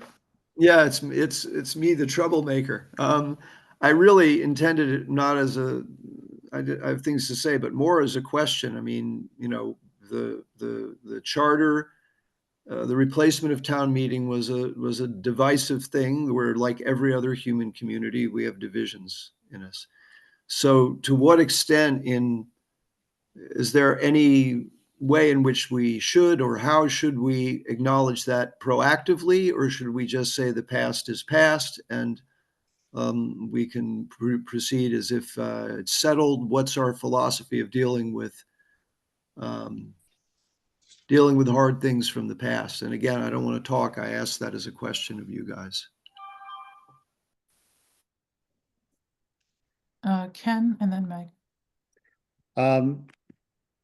Definitely want to acknowledge that it was a divisive thing. And I was in sort of the middle of it without being a town meeting member. I think that's just an open thing that's an open subject that will come, and we accept it and listen. and move on. I'm not sure that it's something that's worth addressing because it is in the past at this point. So that's my personal opinion. And Meg? I strongly agree. I just want to point out that Andy and I were on different sides of the Charter Commission and we work really well together. We respect each other. The best thing we can do, and I think I care as much as anybody about moving beyond the divisions, is to move beyond the divisions and show that we're working together as a team. We're listening to what we hear. We're open-minded and just try to model a different way. I would add that I think I'm looking forward to, I'll be very interested to see how much that shows up in the comments and feedback that we get from the public and how much that registers in the general public that perhaps wasn't deeply and emotionally involved in the various rifts that happened around the formation of the charter. I think it will kind of emerge organically, to what extent it needs to be addressed. I don't think it needs to guide our work. Right. Dan? I didn't mean to keep my hand up. Yeah, I mean, I think that really what motivated is that in my experience, being direct with people and acknowledging things at heart and showing them that you're curious about what they have to say and not shying away. My experience is that's a way that really gets people to open up. So I wasn't bringing this up to say we should be mired in this or it should mold what we do, but more what does an attitude of openness work in conjunction with our outreach, being willing to say, hey, this happened. If you have something you want to say about it, we're open to it. Again, not to be mired or guided, but again, I think what Meg said is like, model it. Model being like, yes, it's there. We can talk. We can be, we're going to do things a different way. I like the way you put that. Andy?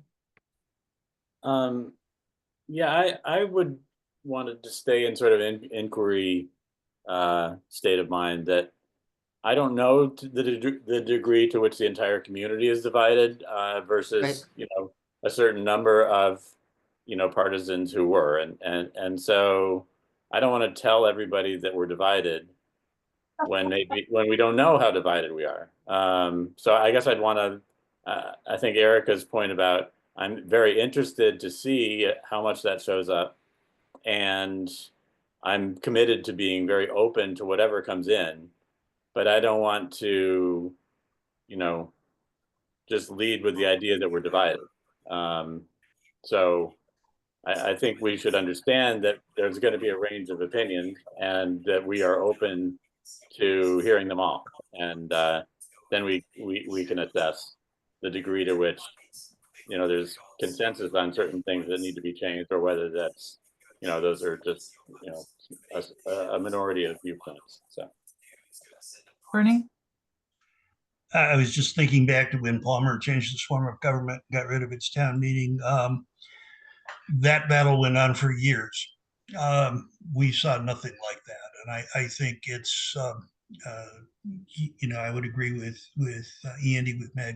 We just, you know, if somebody wants to talk about it, somebody wants to mention it, that's fine, but not to raise it as a topic.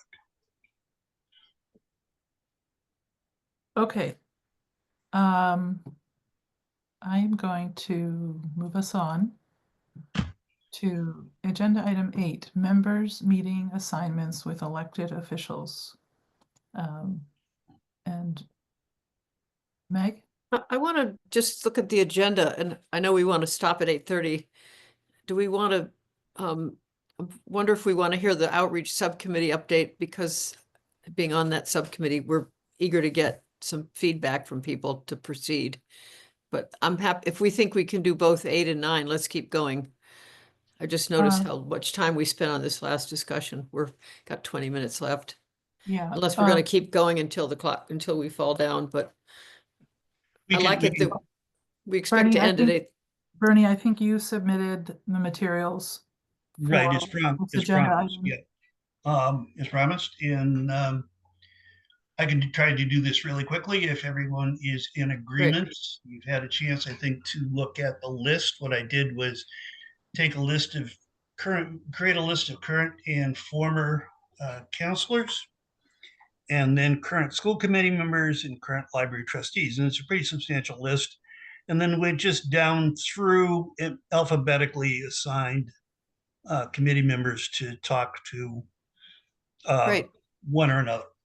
I did a very short suggestion around how to conduct an interview with folks, which I think tried to keep things open-ended. That with a little bit of difference from the school committee and library folk as opposed to the counselors. If people are in agreement to go forward with this, we can simply move on. Folks accept their assignments. I will provide people with contact information. I didn't want to put contact information on a public document. So individual committee members will get contact information for the people that they should be interviewing. I think it's pretty straightforward, pretty simple, and it gets a conversation started among a key group of people. Ken. Bernie, I read everything that you submitted. I just want to be clear when I approach the people that I'm going to approach, that they understand that our conversation isn't the only way that we're asking for their input, that they can also use the public input form, but some may just want our conversation to simply be, I'm theoretically at least, be the conversation that I have with them, be their public input. Which of course is up to my interpretation because I take notes. So just to be clear, we should let them know that if they want to put it in their own words, that they should really use that input form. Yeah, I think I put a short 2-sentence paragraph in there saying, to tell folks, remind folks that they're welcome to offer other opinions. There's other methods of contacting us, and we may go back to them as things evolve, and we welcome them to communicate as little or as much as they choose.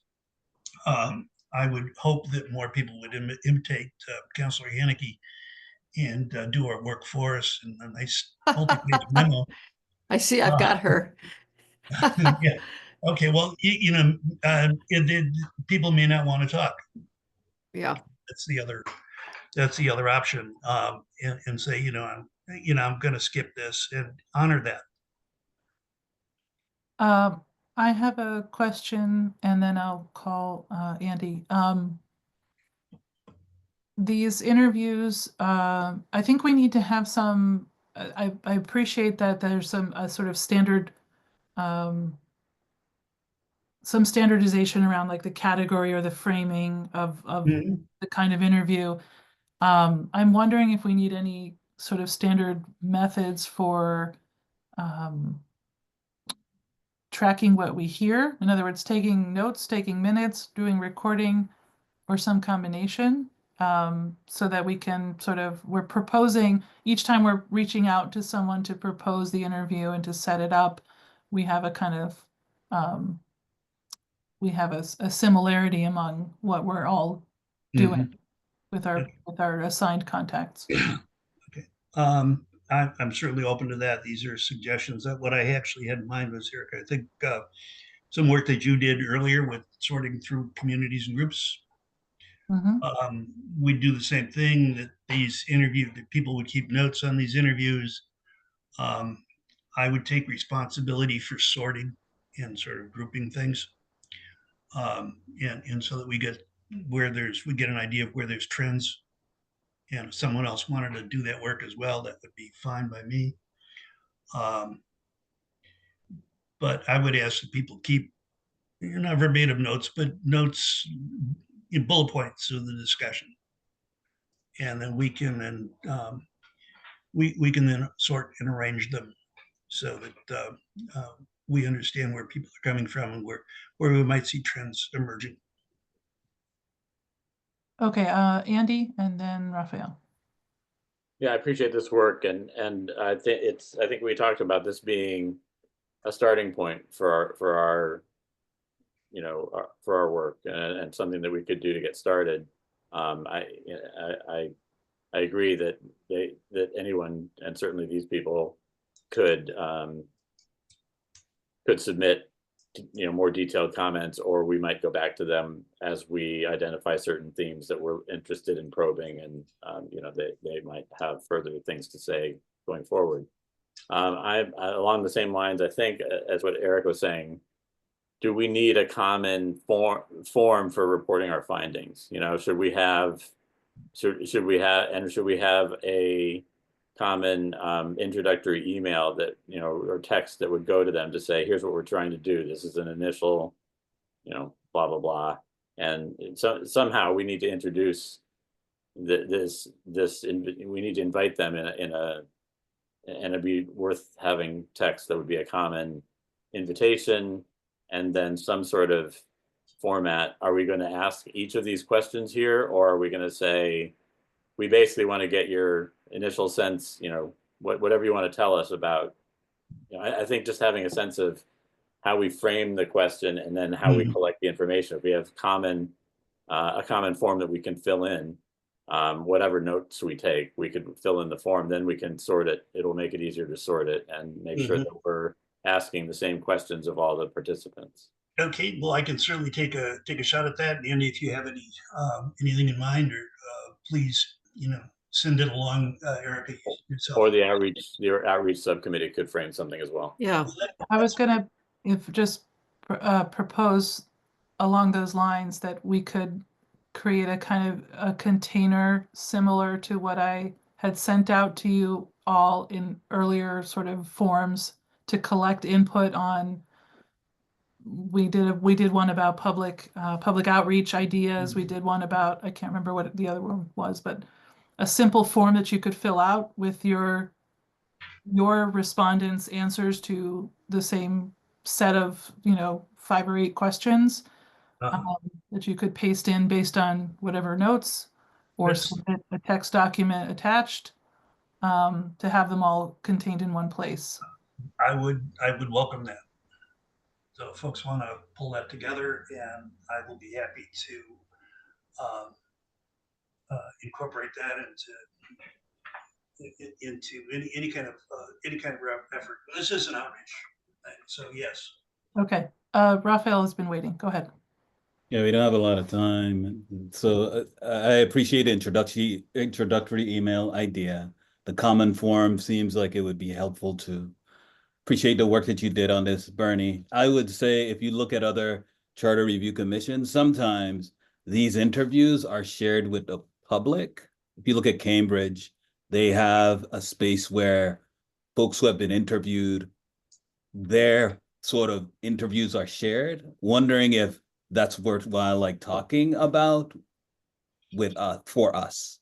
Should this be shared with the public? Well, my intent was to share the results with the public. Just the results, not the raw. Not the raw, but at some point, I think there at some point, if the notes get shared enough, they become public documents. So so they may become public documents anyway. But my thought was as an initial effort, to sort of get the wisdom of the crowd, if you will, of this particular crowd, in summary form, and put that out so that people could, committee members and the public as well, because this will go on the website, can take a look at it. My intent wasn't to say, so and so said this, but of the folks interviewed, these are the themes that emerged as positives, or as to steal Andy's phrase, pain points in the processes, and begin to build, so we could build a discussion on Okay. Okay. Dan has his hand up, and Andy and Meg, I don't know if you were still waiting, but Dan, go ahead. I mean, I think the ideal would be to record things. And then and if there are technical reasons not to, that's fine. But I mean, if we're approaching these people and saying, I mean, Bernie says, and I think it's good, a non-directive conversation. I mean, if by that you mean that we give them freedom to speak, they may be up for, 20 or 30-minute conversation with us, but not want us to keep coming back. And so to have a real record, so it isn't just here are my notes on it, but anyone who really wanted to see, okay, we've documented what we've done. So that seems ideal. If there are technical reasons not to, If somebody wants to record conversations, they're welcome to do it. I don't intend to do that. I don't intend to make that a standard practice. Keep in mind that Massachusetts is a two-party state. So if you're going to record someone, you have to tell them in advance you're going to record them and get them on tape saying, I agree to be recorded. of course, yeah. There's also there's a couple other approaches perhaps to consider. One is to have this, if we agree on standard questions, to sort of send them ahead as a sort of in preparation for an interview. The other thing would be for people who are not comfortable or can't make themselves available for a face-to-face interview, to send those same questions questionnaire style and collect written answers in that way. So I don't think, we don't have to standardize every single piece of it, but I think having like our sort of preferred protocols clear to us, so that we can have a couple options for how to proceed with the 4 or 5 people that we each have to work with. Meg, did you have a comment? Yeah, quickly. I would prefer myself not to tape them. I think that could become sort of a performative thing and hamper. The questions I have are, this would add more time, is probably not worth it, but it would have a little more integrity to give the interviewee the chance to see the notes after we type them up, to see if they're accurate, or they would like to, we misunderstood something. I guess I'd probably want to do that, although it does add a step. This other question is, Bernie, first of all, thank you for doing all this work. What's the timing when we want to complete these interviews? Well, if we're gonna come up with, I was hoping to have them done over the next month. We can take a little bit more time if we're Right. gonna some framework for them, or some better way of organizing them. I had this as very loose, let's have a chat kind of thing.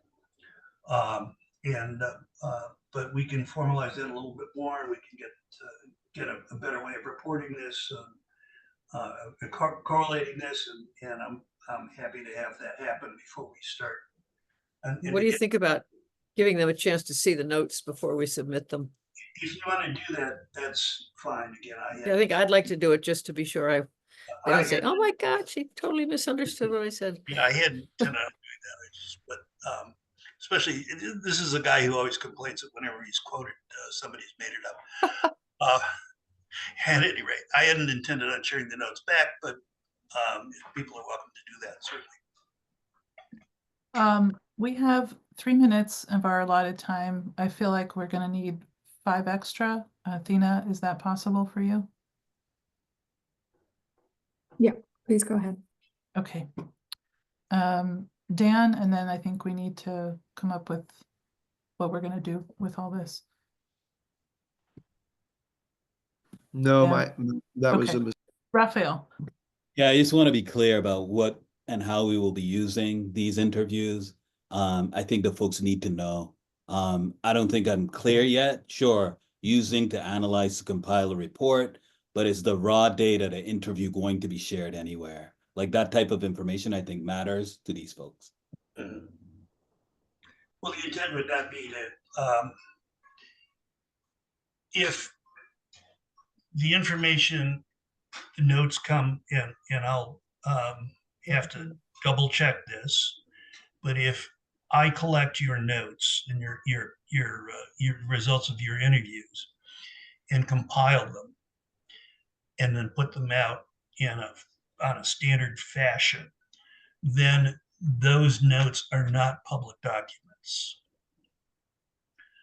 if we bring the notes to the meeting, or we put the notes on our committee webpage, then they do become public documents. So it depends on how they're shared. If they come from one committee member to just one committee member for the purpose of compiling them, then it's not a public document. That's my opinion. Yeah, what I'm saying is Could be wrong. what I'm saying is we should decide as a committee how said reviews will be used and shared. Okay, then maybe we're best off continuing this discussion at the next meeting, because I know that the outreach folks want to have some say, and it'll give us some time to think about how we're gonna say and use this. I think that I do think that this is a good amount of work, and that I think it gives us a good head start to sort of give additional shape to the questions, and to come up with a sort of proposal that we could agree on, that has to do with the questions that Raphael just shared about what are we telling people about how the sort of final destination of what they're giving us is going to end up. Is it going to be made public? Is it going to be anonymized? Is it going to be summarized with their class, or is it going to be specifically quoted? That kind of thing should be decided. We can wrangle over that in our next meeting, but Bernie, if you feel comfortable sort of putting some of that in writing, the other piece of work that can move forward is I can try to build out a container that would be either a questionnaire that each of us as interviewers could fill out, or attach a text transcript, or some other container to hold all of the things we're going to generate. Those are two things that can happen in the intervening 2 weeks. Sure. Andy? And thank you for volunteering that. Andy? Yeah, I was just going to suggest that Bernie's taken it this far, and that maybe I'm interested in hearing from the outreach committee, so I will be brief, but I think that we should just hand this as part of the outreach subcommittee's work to create an introduction, a common set of questions, and a holder for the results and the process. So certainly Bernie is volunteering to do work, so they could say, we suggest that Bernie do the work. But if you came up with the common language that we can all use and the way of collecting it, that might be helpful. Yeah, would be. Yeah, please. Okay, so thanks for that transition. Now we'll talk about the outreach subcommittee, had its first meeting. Meg, do you want to report out the sort of or not? Sure. You don't have to. I can. We elected a chair, that is me, and we elected. I could get my notes somewhere here. Sorry. I have many notes from this week. Yeah, I have my notes here, but our vice chair, ahead, go go for ahead. it, Erica. Our vice chair is Raphael. Thank you. We are I just wasn't quite ready. Let's see. We are in the process of creating a number of things, and we'd like your input. One of them is to get ideas of email. We're making a list of closed email lists. I've identified 19 of neighborhoods that have emails where we wouldn't have access to them directly, but by finding someone. Other ways of reaching people, like the Indy, the Current, the Jones Library Weekly Update. We'd love all of your suggestions of ways to reach people that you may think of that we haven't thought of. So if you could send those, I'm the one gathering those, that would be really helpful. We're also looking for someone who has graphic design skills. We're thinking of branding our look. So we might have a logo and possibly a poster or something graphic. They'd say, oh, there's those, that's the Charter Review Committee, whether it be a hand up to the ear or something, so that people become familiar with who we are and what we look like. We'd like some other ideas, like see if Amherst Cinema would give us some free ads when they do, before you see a movie, they have those ads. I think they do public interest ads. I And think that so goes on. together with the, what you were saying, Meg, about like a list of venues and places. Yes, To yeah, sort of publicize our activities. And Meg is Yeah. gonna be the collector of that. So if you have notions about specific venues or emails email lists, for yeah, additional outreach, that goes to Meg. right.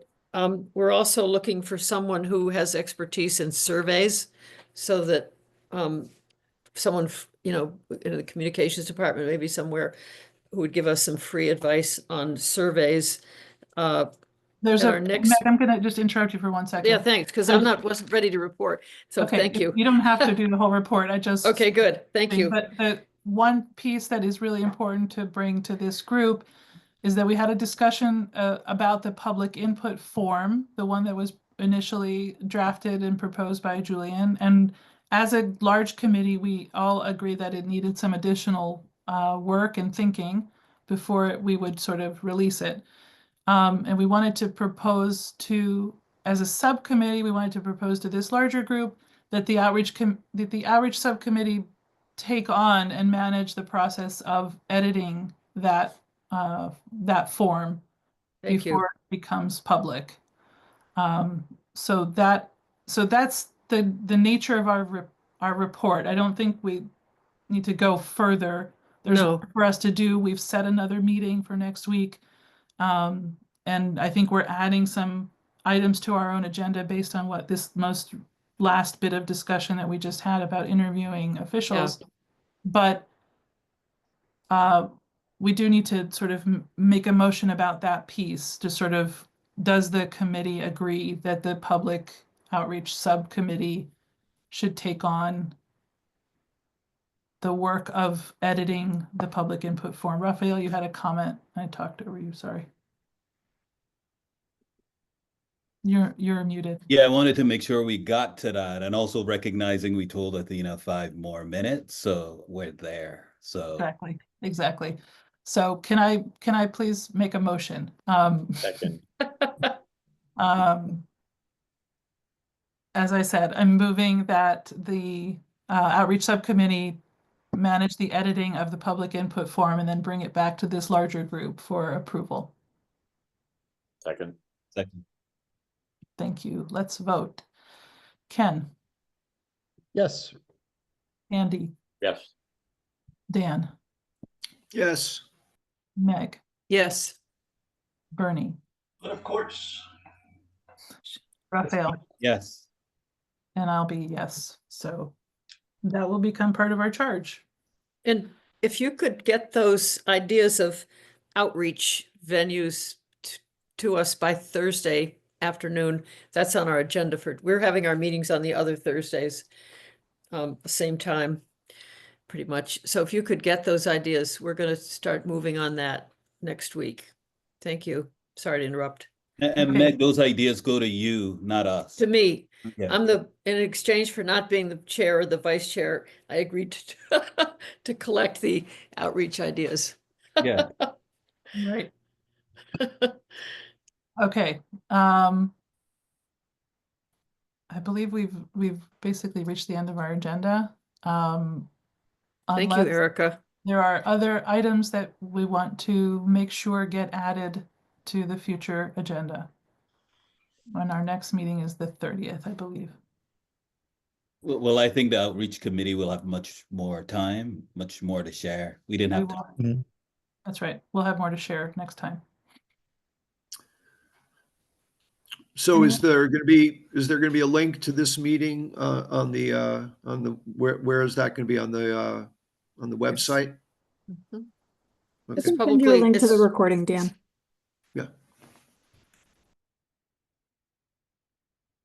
Dan, did you And meet also- the meeting on Thursday that's coming up? Yeah. Raphael, Yeah. did you? Yeah. Yeah, it's announced. There's a link to join if you would like.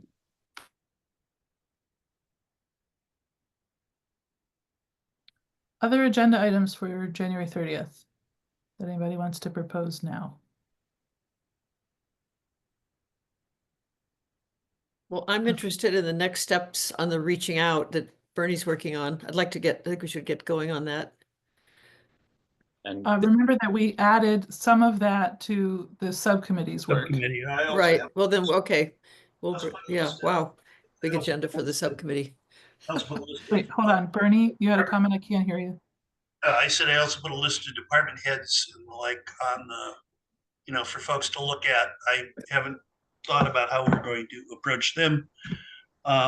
That might be something that can wait until the Collins Center comes in, because I know the Collins Center has, you know, what they have preferred protocols for interviewing employees and the like. Okay. Andy? yeah, I believe that it's my charge to reach out to the Collins Center, so I'll report back on that. Great, thank you. We will probably want to revisit the budget request with new information from either the Collins Center or the Outreach Subcommittee or both. So we should probably consider having that on the agenda next time. Okay. I think we need a motion to adjourn. So moved.